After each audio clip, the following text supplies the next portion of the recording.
Hello again. In our last lecture, which was our first lecture, we made reference to history as drama. If that analogy holds, it behooves us at this point to take a look at the stage. In the first instance, to examine the ultimate, the original stage, Africa's natural environment. Now, like so much else about Africa, the landscape itself has often been the stuff of stereotype. To an older generation such as my own, raised on Tarzan, raised on his numerous imitators on the TV screen, the landscape of Africa, the environment of Africa could be summed up in one word: jungle. What's Africa like? Well, it's jungle. Well, who lives there? The natives. What are they like? Oh, they're primitive. These things seem to be bound up in a whole ball of stereotypical mythology. Now, to younger folks raised on the Discovery Channel, raised on Animal Planet, at least that's what you hope they're watching if you're a parent, Africa was endless grassland. I frequently find this perception among my young undergraduate students. You know, this endless grassland where, in fact, in terms of who lived there, it was mostly animals, where the beasts outnumbered the people, if you will. And finally, we just might mention a third. To a lot of people in the Western world, used to, inured to what seemed to be constant, tragic stories of hunger and famine, and real enough stories, true enough stories, God knows. Africa may simply seem to be barren, to be a God-forsaken wasteland. Now, let's develop a more realistic appreciation in this lecture and the next, I think, of what is, in fact, an incredibly varied set of environments, and I intentionally pluralize that. Africa, first of all, has room for variety. The place to begin this discussion, it seems to me, is with the sheer size of the continent. There are a lot of ways to get at this. Africa is the second largest of the continents. It occupies something like 25%, about a quarter of the Earth's total land mass. Put it a little differently, Africa is 3 times the size of the continental United States. And to put it differently again, and perhaps internationalize it a bit, if we take Europe, China, India, Argentina, New Zealand, and the continental United States, Africa is larger than all of those combined, than all of Europe, all of China, India, Argentina, New Zealand, and the continental United States. Now, in many parts of Africa, this sense of vastness, of enormity is almost palpable. It hits the visitor in particular. It can have the look and feel in a number of places in Africa of big sky country, rather like the American West. And that's an analogy that I'll return to in the following lecture when we get a bit more specific. I'd like to suggest then that our sort of catchwords for today would be immensity and variety. Immensity and variety. Room for a variety of quite different environments on this single continent. Now, I think some feel for this immensity and variety can be drawn from an excerpt I'd like to read you from a book. It's a book called Venture to the Interior. It was written by Lawrence van der Post, who was a South African-born writer with a great many skills and a great many interests. He has written some well-known books, The Lost World of the Kalahari or Kalahari Desert, etc.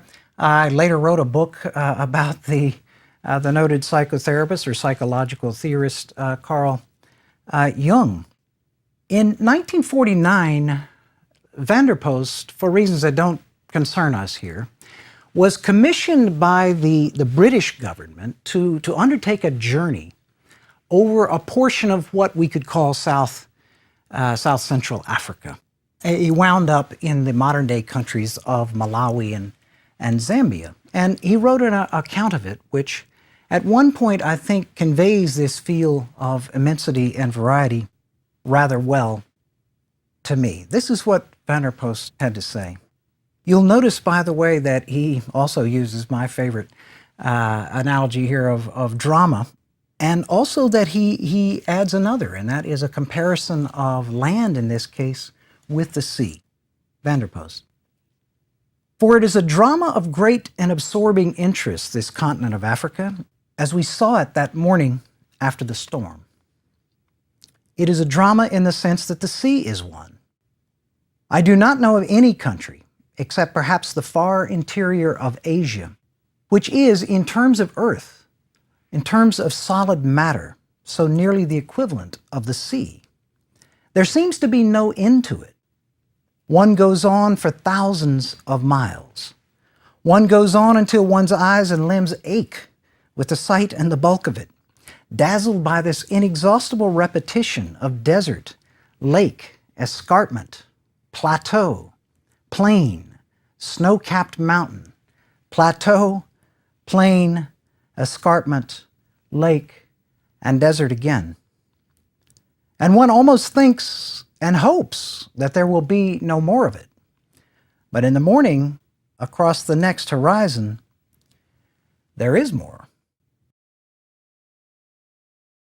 Now, for some, indeed, the scale of Africa and the great differences between its regions, these things defy any effort to generalize. Consider the words of another writer, Ryszard Kapuscinski. Now, Kapuscinski is a Polish journalist by trade who has made a career of injecting himself into trouble spots. He is drawn to civil wars, he's drawn to military coups and so forth in Africa and in elsewhere. I read on the jacket of his latest book that he's been sentenced to death 4 times, but still very much with it. In the foreword of that work, very brief foreword to his collection of short pieces on Africa called Shadow of the Sun, Kapuscinski shows his frustration with this generalizations on Africa. He says, I'm not writing a book about it. I'm writing a book about some people from Africa whom I had encounters with. And I want to give you his own words. Again, you'll hear an analogy with the sea, but he adds a couple more in there, which increase the scale even more. The continent is too large to describe. It is a veritable ocean, a separate planet, a varied, immensely rich cosmos. Only with the greatest simplification can we say Africa. In reality, except as a geographical appellation, Africa does not exist. Well, I hope that it does exist since it's my subject. I think I would amend perhaps Kapuscinski's statement there to say maybe there's not one Africa, that there are many. So, let's look at some of them. Now, common sense and your own knowledge tells you, as you know, that many factors go into the making of an environment. Factors like latitude, temperature, rainfall, elevation, soil type, topography, vegetation, all of these contribute. They combine in different ways to give us that useful generalization we are using of an environment, or an ecological zone, if you like. What I'd like to do is to consider each of these kinds of factors and to make some basic statements about them in Africa, about elevation and rainfall and so forth. And then, in the second part of the lecture to combine them, indeed, in different ways, and come up with some categories of environment that I hope will be useful down the road.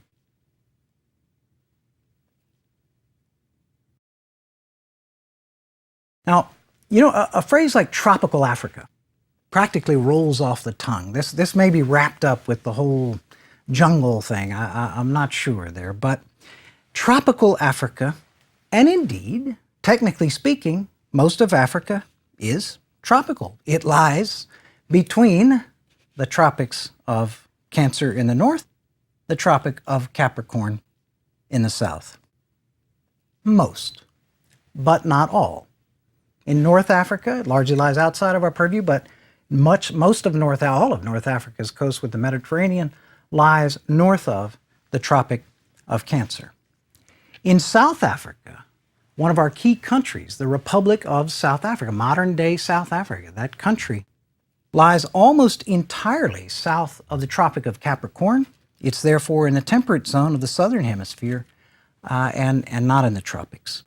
If you go to South Africa in the southern hemisphere's winter, and of course that's the opposite of ours, in June or July, you'd best take some warm clothes, or at best you're going to have to purchase them from the many women you'll see knitting quite heavy wool sweaters in June, July, August on the street corners of places like Johannesburg and Durban and Harare. It's quite possible to get not just snowfall, but blizzards in the Drakensberg Mountains of South Africa during those months.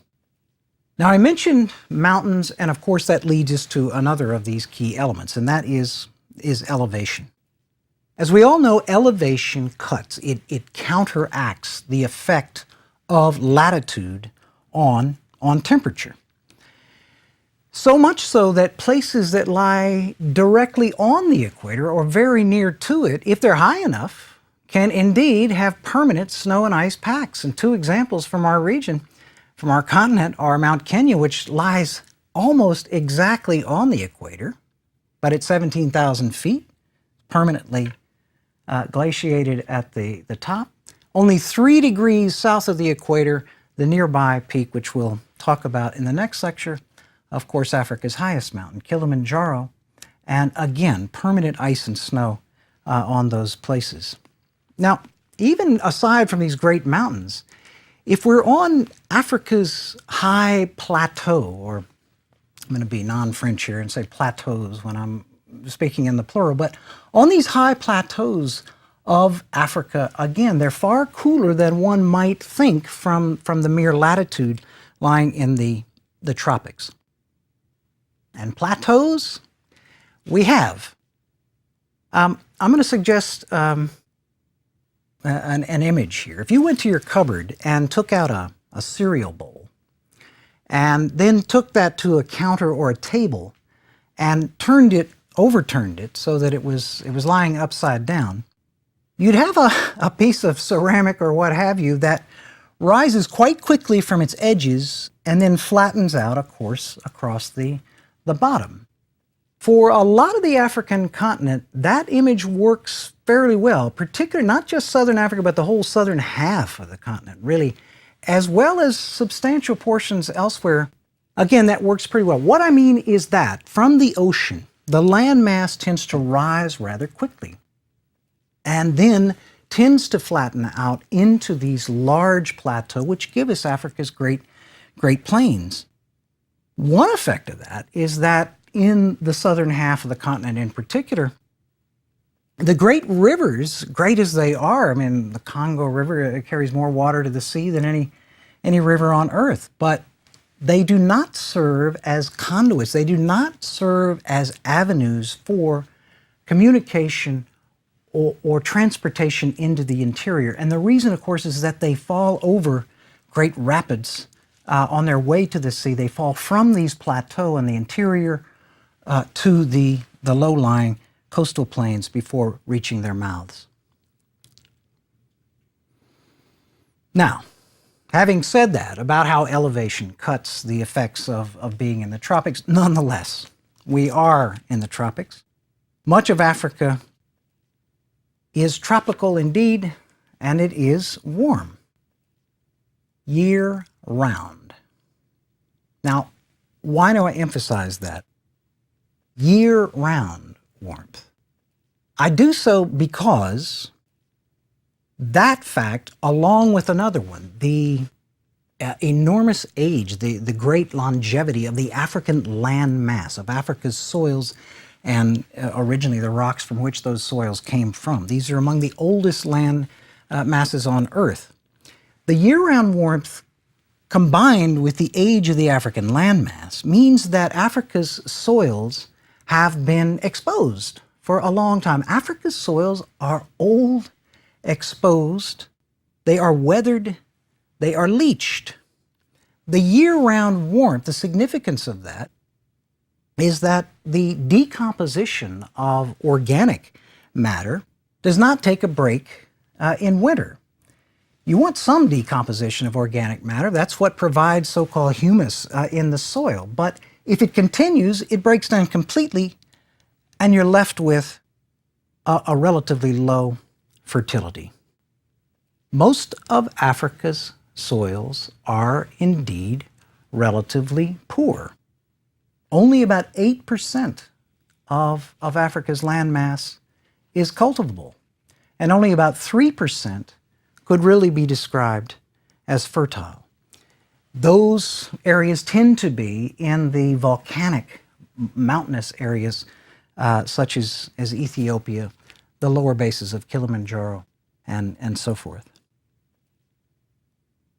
Now, year-round warmth means something else. It means, of course, that this climate, these environments where we have this year-round warmth, have a quite hospitable climate for microbes and the diseases that they can cause. Again, we don't get that break provided by a freeze in winter that one gets in more northerly or more southerly climes. We can mention three of Africa's, I suppose we'd call them legendary diseases, just for sake of illustration. Malaria, mosquito-borne as we all know. Malaria, almost certainly the greatest killer of Africa's children, particularly Africa's children under 5. Yellow fever, also mosquito-borne, and again, a malady with a long and damaging history on the continent. And finally, I'll mention trypanosomiasis. That's a long word, but it's usually referred to as sleeping sickness. Now, there are two strains of this. There is a form of trypanosomiasis that can affect humans, and that's really where the popular name of sleeping sickness comes from. Actually, trypanosomiasis, which is not carried by mosquitoes, but by a different insect, the tsetse fly, is actually far more devastating to animals, and in particular to livestock. And in that sense, it can be debilitating not directly to humans, but limiting to humans' economy, in the sense that where the tsetse fly is found, it's almost impossible to keep, for instance, the supreme domestic beast, and that is the cattle. The relative poverty of soils and the virulence of disease has meant that life has been a struggle for many Africans, past and present. In a sense, it makes the long-haul mastering of the continent, if you will, by humankind all the more impressive. And it may also help to explain why, even though humans emerged here first, why Africa's population growth has been relatively slow compared to the other continents.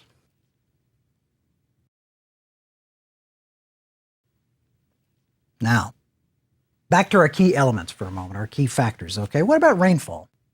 Water obviously is critical to all life, yours, mine, plants, animals, etc. It's got to either come from above or come from below. Rainfall, crucial certainly for most forms of Africa. Most of Africa's agriculture is rain-fed, and therefore absolutely essential for certain kinds of of lifestyles. Again, here's my generalization. Africa is a relatively dry place, as we'll see in just a minute. There are certainly exceptions to that, places with very heavy rainfall and so on. But in general, it is quite possible, it is a genuine question year after year in many parts of Africa, whether there will in fact be enough rainfall to sustain agricultural production, etc. What rain there is often seasonal. That is, it is compressed into a period of a few months, 4 or 5 months typically. These are caused by movements of the so-called intertropical convergence zone, which I won't attempt to explain. But in a place like Zambia, when people are looking skyward in November, it's for good reason. If it doesn't start in November, it's not going to have time enough to mature that crop of maize or what have you by the time it stops in April or early May. Seasonal rainfall. Now, combining these elements in different ways, let's do that then. I'm going to propose to you a framework. I'm going to propose a typology. I'm going to suggest 3 primary or major kinds of African environments, and then suggest some others, some secondary ones as well. What are our 3 primary African environments? Well, the first one is indeed jungle, or more properly put, tropical rainforest. We certainly have it in Africa, although we certainly have far less of it than a lot of people assume, certainly than I would have assumed in my earlier years. Well less than 10%, some would put it these days at less than 5% of the African surface area covered by tropical rainforest. A tropical rainforest, of course, we'll get a more detailed description of it next time from an authority on it. But, you know, it's dense, it's deep, it's very green, it's shaded, it's layered. There are whole worlds going on up there at the level between 90 and 120 feet in a tropical rainforest that very few humans are ever able to encounter. Now, rainforests have supported considerable populations in African history, and not simply those who hunt and gather inside the forest, such as the well-known Ituri pygmies of the Congo rainforest, but agricultural populations as well. It's just good to note, I think, at this point that the difficulty and the exertion of clearing rainforest in order to make space for either cropland or for pasture can be a limiting feature. Now, a second of my 3 major environments would be desert. We all know coming in that the world's largest desert, the world's greatest desert, the Sahara, obviously dominates much of the northern half of the entire continent. Just in passing at this point, I would note that although the Sahara is the world's largest desert, it is also one of the world's youngest deserts. Only about 6,000 years ago or so, rivers flowed in what is now the Sahara. There was certainly considerable pastoralism. Some argue that there was indeed cultivation. In fact, that this was one of the places where pastoralism, livestock keeping, and cultivation actually began in Africa. Now, almost by definition, deserts, of course, support very low population densities.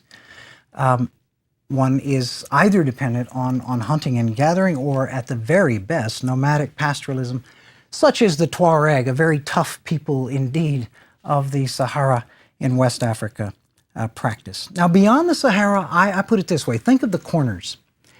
One corner to look for desert is the so-called Horn of Africa. If you look at the map of Africa on the eastern Africa coast, you can see a protrusion of land which looks a bit like a rhino's horn or what have you. This Horn of Africa, dominated by the modern countries of Somalia, southern Ethiopia, Eritrea, northern Kenya. Again, very desert or semi-desert conditions applying over much of that Horn of Africa. Now, the other corner I had in mind, that I've sort of catty-cornered, is the southwestern portion of the African continent.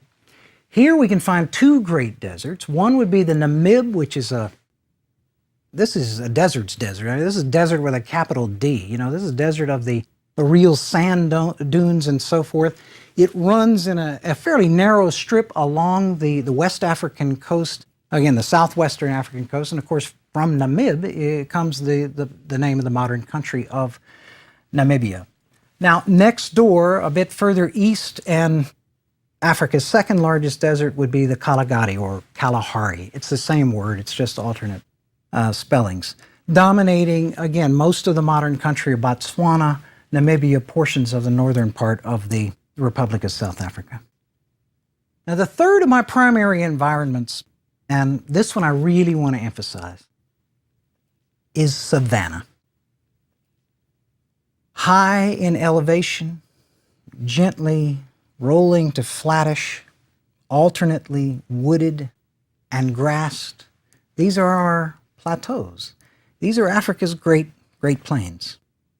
And again, the savanna is the place where we find seasonal rainfall almost the rule. Usually one rainy season, some variations on that in Kenya or East Africa. You'll find the short rains and long rains and so forth, but very definitely seasonal rainfall as a pattern. Now, the reason I emphasize it is because savanna environments, for our purposes, human history, our focus, have probably been the most important environment in the sense that savanna has probably been home to more people and to more people's history than any other single kind of environment.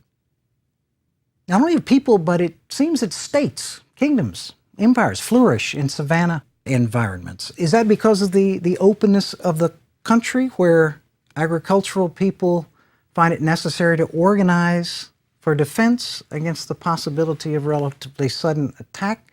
Some have theorized. Whatever the reason, as we'll see in subsequent lectures, savanna empires in West Africa have grown and flourished for something like 1,500 years.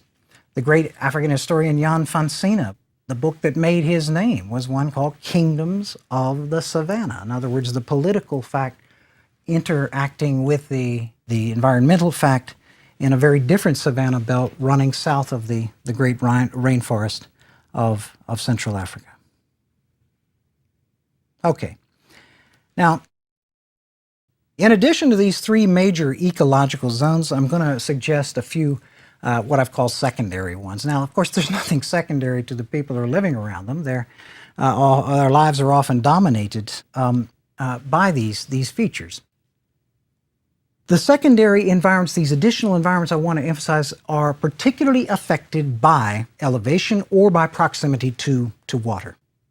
The first one I would say is montane or mountainous. We've made some reference to it already, encompassing both the kind of freestanding volcanic peaks like Kilimanjaro or major ranges like the Ruwenzori or Mountains of the Moon in Uganda, the Drakensberg Mountains of South Africa, Mount Cameroon in West Africa, the Futa-Jalon Highlands, and of course the Ethiopian highlands of Northeast Africa.